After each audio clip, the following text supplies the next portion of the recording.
let's do the NFC East battle this week. If this is our game strategy here. Okay. And this one is obviously the NFC East, so it proves to be very unpredictable.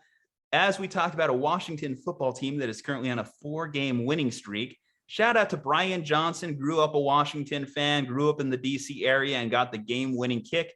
He is the 4th kicker for the WFT this season as they look to find a official place kicker for the rest of the season. I guess it would be a good thing if Brian Johnson could just lock it down.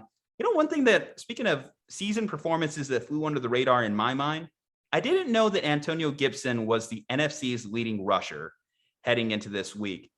And I think it's more of an indictment on the leading rusher category as a whole, because if you look at the NFC, Jalen Hurts is top 5 at the moment. Jalen Hurts, a non-running back, is currently top 5 in the rushing yards category for the NFC. The Washington football team, they're coming off a big win against those Las Vegas Raiders we mentioned earlier in the week. And what's more impressive is they've been able to put together some solid defensive performances without Chase Young, without Montez Sweat. They lost Landon Collins in this last game. Now, they might get Sweat back this week. He was coming back off a fractured jaw, so keep an eye out for that. And it sounds like Ron Rivera is very positive about Landon Collins being back in this game. So 2 big additions for the Washington defense. The Cowboys have been a team that's been sputtering. Obviously, they won on Thursday night. They've had 2 consecutive weeks of Thursday night football, playing in Thanksgiving and then playing against the Saints this past Thursday. So they have somewhat of a extra few days to prepare for this game. Not that both these teams aren't probably prepared as is. This is one of the oldest rivalries in the NFL. This is one of those rivalries that is talked about in the same vein of Ravens Steelers, Bears Packers. So I expect this overall to be a series split. Now, I'm undecided as far as how I expect this game this week to go. Who's going to get the win? Who's going to get the loss? I'm torn here. Shout out to Jack Del Rio as he's got this defense to really perform over the last few weeks. I didn't expect that Jack Del Rio would be in another position where who knows if they're looking for another retread NFL candidate. Some teams might be willing to give him a call. I think he kind of got hosed a little bit with how his tenure with the Raiders ended, because it seemed like Mark Davis already made up his mind that he wanted to hire John Gruden, and it didn't matter what season Jack Del Rio had in the end. It was going to be Jack Del Rio on his way out. He has led both the Jaguars and the Raiders to the playoffs before. So Del Rio's actually had a couple good NFL coaching tenures. Either way, that's besides the point. The Cowboys, again, they lost 3 of their last 4 heading into that Saints game. How will they perform against Washington? Because Washington's now entering a stretch where they have 5 straight games against the NFC East. Yeah, this is an interesting place to be in if you're the Washington football team, where they're in the playoffs right now, but no one really believes that they're good enough to make the playoffs because they still have Taylor Heineke and minimal weapons on their offense and injuries to their defense this Terry year. McLaurin disrespect there. Come on. I'm not saying Terry McLaurin's bad. I'm saying name another receiver on that Curtis team Samuel. besides Terry McLaurin. Oh, that's right. Curtis Samuel's back now. He was out for a while there. I think it was like Cam Sims, and I think there's a Seals Jones somewhere in there. Logan Thomas too. I would also say, who had a big time one-handed catch this past week, but I would also add that Logan Thomas might miss this game, so it's kind of a wash. Logan Thomas is out for season as of this morning. So Logan Thomas's season is over at this point. So yeah, he would qualify as well. Washington's going to go on a spending splurge this offseason and bring in some weapons and maybe a second running back and things like that. Maybe they'll finally fix the quarterback position. Maybe they'll go with Taylor Heineke. Who knows? It's kind of like where the Lions are right now, where it's like, we could get another quarterback, or we could just stick with what we know. We could have Jared Goff for another year. We could have Heineke for another year. Here's the problem is just, what did the Washington football team do to get better at the quarterback position this year? I think Jimmy Garoppolo, or this coming year, I think Jimmy Garoppolo would be a potential upgrade. Aaron Rodgers, can they get into that sweepstakes? Would Russ be willing to go to Washington? No. I guess the other Washington. See, so you eliminate them from the top 2. I don't think they're going to get involved in the Deshaun Watson sweepstakes. I think, of course, tying Washington to Deshaun Watson, that just sounds gross just in principle. Well, I like the phrase that's going around the internet right now, which is hashtag stick it for Pickett. They can go. See, even if you get Pickett or you get any rookie quarterback this coming year, I don't think they're going to come out ready to start. So you got to keep Taylor Heineke as a bridge, bare minimum. Sure. Yeah. Heineke's under contract for 2 more years. There's no reason to not get rid of him at this point. He's making middle level backup money. It's a good piece to have. We haven't talked about Washington in like the last 8 weeks or so. So I should do some actual Washington analysis here other than just laugh at their offense not being very good. Washington has won 4 games in a row. It was a really gross win against the Raiders last week where it was like 7-6 going into the 4th quarter in just a classic Ron Rivera, Jack Del Rio game of just 7-6. We're going to win with game-winning field goals at the end and Derek Carr throwing a 60-yard Hail Mary that hit a guy in the hands, and they still didn't win the game. So yeah, it was an interesting game for Washington. It feels like Washington's kind of scraped by.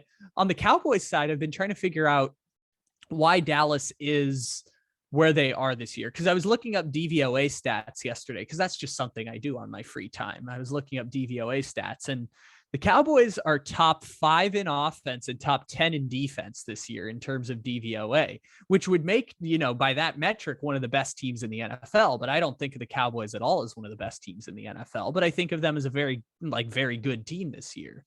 And so I'm thinking of Dallas and thinking about what keeps them from not being a great team. And it's the thing I've been saying all year, that defense is very contingent on turnovers, and that can sometimes mask your inefficiencies on defense. We saw that obviously with the Broncos game, the Raiders game this year. They've had poor defensive performances when they aren't generating turnovers, which again, a lot of teams will play worse. It's not like it's an end all be all that's only a Cowboys thing. And then I'm thinking about the injuries they had to wide receivers for 2 weeks with CeeDee Lamb against the Cowboys and the Raiders. Amari Cooper was in the COVID protocol for one of those games, I think. And so that reminds me that the Cowboys have just had some bad luck in that respect over the past couple of weeks. And it's why I realized, yeah, the Dallas Cowboys are a significantly better team than the Washington football team. And I expect them to win and cover the spread because the Cowboys can score a lot of points. Now, in fairness to Washington, they've been getting better as the season goes along on defense, which is, again, I think a product of their winning more games. And so it looks like they're playing better on defense, similarly to what happened with Miami. Miami, you can quantify it because Miami's allowed, I believe, like 55 total points in the last 5 games. And Washington, that number's gone slightly down, but they're still bottom half in defense this year. But they started out the year ranked 28th in DVOA after the Falcons game. So Chase Young gets hurt, Landon Collins gets hurt, and they slowly get better as defense. They're still below average, but they're slowly getting better as they win a few more games. I like the Cowboys to win this one. This would lock up the division for them because they're already 2 games ahead of Washington right now. So I think the Cowboys win this week, and they spend the next 5 weeks kind of getting healthy and, kind of going through the motions to get ready for a playoff game against either the Cardinals or the Rams, or maybe even the Saints, or in a weird universe, this Washington team again. Now, I mentioned it during our Chiefs preview that Andy Reid has had 5-game winning streaks in every year of his Kansas City tenure. Do I see the Washington football team as a good enough team to win a 5-game stretch? I'm going to lean with you. I'm going to say no. I think that they've had a good month, and they've earned every bit of the credit they've been given over this last month. Obviously, they're very much in the playoff picture, even if they don't win this division. They're currently the 6th seed if the season ended today. And the way they've played, I think it's more likely than not that they can lock up one of those wild card spots, because Minnesota is obviously coming off that loss to Detroit. So they might be a little bit in a death spiral at the moment. Philadelphia, we'll see what happens with their quarterback position as Minshew Mania takes the world once again. And Washington, I think they just have a good locker room culture. I think that's what keeps them going, because when you lose a guy like Chase Young, I don't think those words have ever been uttered one time. Washington has a good locker room culture. That has not been uttered in my entire lifetime. I didn't say they had an ownership, a good front office culture. I did say they have a good locker room culture. I think the players in that locker room. This might be the first time it's true. You might be right about this. I think with Ron Rivera, that was an adult big boy hire for them. And for the most part, it's paid off, because obviously Ron got them to the playoffs last year. And they're looking like they're going to make it to the playoffs for the 2nd consecutive year. Yes, we don't think of much of their upside and their ability to do anything when they get there. But I think that the fact that everyone on that team, I mean, you just watched that weird tradition they have of throwing a walnut against a wall or whatever that was about in their post-game celebration. They just seem to like each other. And I think guys like Terry McLaurin, I was very impressed last year where Terry McLaurin had a big time post-game speech. You see even the young guys taking over and having a voice, having an opinion. I think that's good for them. I think that Washington's in a good place. Like you said, if they could just get a quarterback in there for the future, then that could really change how that team constructs moving forward. But in this week, I just think that you're right. Dallas is the more talented team. Dallas overall is the more talented team. What can make or break it for the Dallas Cowboys? I think getting Tony Pollard more involved in this offense moving forward. Zeke has been a good running back for them for a while, but I think we need to call a spade a spade. Tony Pollard is the more explosive back for them. Tony Pollard needs more carries. Tony Pollard needs the ball in his hands more because, yes, the Saints have one of the best running defenses in the league, but Tony Pollard, it made no difference to him. He was able to still carve them up here and there, whereas Zeke just looks like he's running into a wall. He just lacks that pure acceleration that he did when he first signed that contract for them. And then I could see a situation in which Washington gives up at least one big play to the wide receivers on Dallas, because you look at what went wrong for them in that Las Vegas game. They allowed Hunter Renfrow to beat them deep. Hunter Renfrow is not exactly a guy who can burn you more often than not.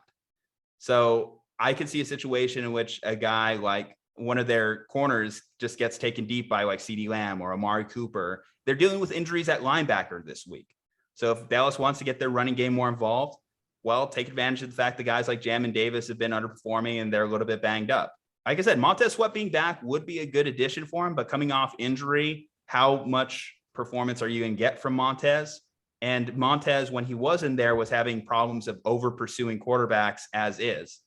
So can he refrain from doing that, allowing Zeke to escape the pocket and find one of his big time wide receivers deep? That's going to be questions that the Washington football team has to answer if they want to get this victory. Like I said, I could see this being a split, but in the next game, I guess it's a determining factor of how much does Dallas need that game to proceed in the playoff picture. And does Dallas overlook them if they get this victory this week? We're both on Dallas, I guess, is the place to close it out on. Any last thoughts before we move on? I found it kind of weird that Washington was on a 4-game win streak because it doesn't feel like they've been a dominant team. And so I went back, I was like, how did they get to this point? And it's Beat the Bucs. Obviously the Buccaneers game where they forced all those turnovers and it was one of the shocking results of the year. And then it was Carolina with Cam Newton. It was barely beating the Seahawks. And then it was barely getting by the Raiders. And I look at that, I'm like, okay, I'm not tripping at this point that Washington is like better than I thought. No, I'm gonna put it out here into the universe and maybe some angry YouTube commenters. There is not going to be a Washington football team playoff game this year. They are not going to make the playoffs in the NFC. I don't know which team's going to take it from them. Might be the Saints, but the Saints have had a bunch of injuries, so that offense looks totally broken. Might be, God, could it be the Eagles? God, I would hate that so much. But Washington is not going to make the playoffs this year. That is my proclamation here. Well, again, let's look at their stretch run here. So they faced the Cowboys twice. They faced the Giants, I think, one more time. And I think they faced the Eagles twice in this stretch. Yep. So what record would they have to make the playoffs? 9-8. And so they have to win 3 games. Okay. So can they split with the guarantee? Yeah, 4 guarantee, 3 they'd have to win tiebreakers to get in. So I think in your scenario, you're saying that they get swept by the Cowboys. Yes. Because if I'm saying they split with the Cowboys, then there's their 3 wins. They finish with 9 wins. They probably make it because the NFC, I think you just need to get to 9 wins to make the playoffs. Yep. 9 would be with tiebreakers against like the Saints or against the, who else is there? The 49ers are going to get in no matter what. The Vikings, maybe they tiebreaker with the Vikings at some point there. They already beat the Giants. So I guess we would say they'd have to sweep the Giants in this situation. Of course, the last time they played against New York, it was that Dexter Lawrence offsides, which upon further review actually wouldn't have been technically on offsides. Yeah. And Daniel Jones, for whatever reason, always likes to have his best games against Washington. So I guess you can also say even if they don't sweep the Cowboys, do you think the Giants just screw them over? Because the Giants seem like the type of team that screws over teams.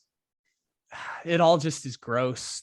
I've been calling it for 3 weeks. It's the bottomless pit of hell that is the 7th seed in the NFC. Maybe they get it now that I think about it, but God, all of those teams are just so gross. Is it going to be Carolina? Is it going to be Cam Newton? Out of all the teams, I think Carolina you eliminate because their offensive identity is gross and Cam Newton's well past his prime. If that's one thing we learned in his last game against Miami, he is well past his prime.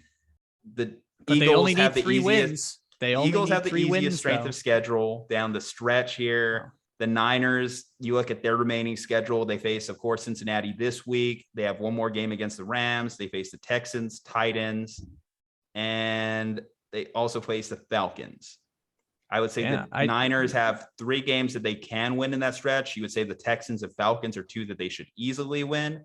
And you could maybe give an argument for the Thursday night game against the Titans, where the Titans at this point in time, they're missing Derrick Henry. They're missing Julio Jones. They're missing AJ Brown. If the Niners face them and they're still missing all 3 of those weapons, because rumors AJ Brown and Julio might be back, then you would say the Niners go into that game the favorites. If the Niners could get to 9-8, then they're probably the 6th seed. I think you just need to get to 9. So that's the math there. Dang, they might actually get it then. That's unfortunate for all of us. We're all going to be losers if Washington makes the playoffs there. We're only losers if an 8-9 team makes it. If we have an 8-9 team in the playoffs, I think that's a real loser. Because if every team has a winning record, they've all played good enough football to get there. But what's the difference between 8-9 Washington and 9-8 Washington? Those are basically the same team. It's just they had one different bad jumping off sides moment or something like that. Are you discrediting a win in the NFL? Kyle, how dare you? Yes, pretty much. Yeah. It's anytime you play the Jaguars. It's a make or miss league. It's a win or lose league. Doesn't mean the game's not going to be fun when they're getting just absolutely walloped by Aaron Rodgers. You say walloped, but again, remember this they beat the Bucs this year. They gave the Bucs a playoff game last year. What if they get the Cowboys first round? 3rd time they get to face the Cowboys again? We know that's never an easy equation. It would be a rematch against the Packers, and the Packers beat the shit out of them the last time they played. But you face a team a second time, it could get a little bit more topsy-turvy. It could be a closer game. Let me phrase it this way. What are the chances that a 6-10 team in the former NFL pre-change here? What are the odds that a 6-10 team goes on the road and wins against a 12-4 team? If I give you just that, what is the line that you're setting in favor of the home team? Probably somewhere along the lines of 6.5. And that's about where the line would be. That Washington's going to be a 6.5 point underdog against whoever they play in the playoffs. Listen, Kyle, we're talking about a year in which the Jaguars beat the Bills. We had the Texans beat the Titans. We had the Jets beat the Titans and the Cincinnati Bengals. We had the Lions just beat the Vikings, who we thought the Vikings were on their way to the playoffs too. This has been a year in which the bottom half of the league has been able to win some games that they haven't. So if you told me we have an upset in the playoffs this year, if you told me the Packers lose in the wild card round, or the Chiefs, like I said, I've been worried about the Chiefs. The Chiefs go out early, I would not be surprised, because that's been the type of year we've had all year. In fairness to you on that point, because you got me on this one, yes, they can pull one of the great upsets of the last 10 years in the playoffs, and I will be wrong. But on the flip side, I would have said the same thing about Kirk Cousins playing at the 13-3 Saints 2 years ago, and I would have been dead wrong. So eventually I'm going to have to be wrong. There's always one. It's just deciding which of those is it going to be. There's going to be one team that gets hot. There's going to be that 2011 Giants squad. No one gave the 2011 Giants any bit of a chance, and here they go on a Super Bowl run. I just don't think that you would say any of these teams are on a Super Bowl trajectory, but if you told me get into the second round and beat a team you shouldn't, that happens almost every year in the NFL.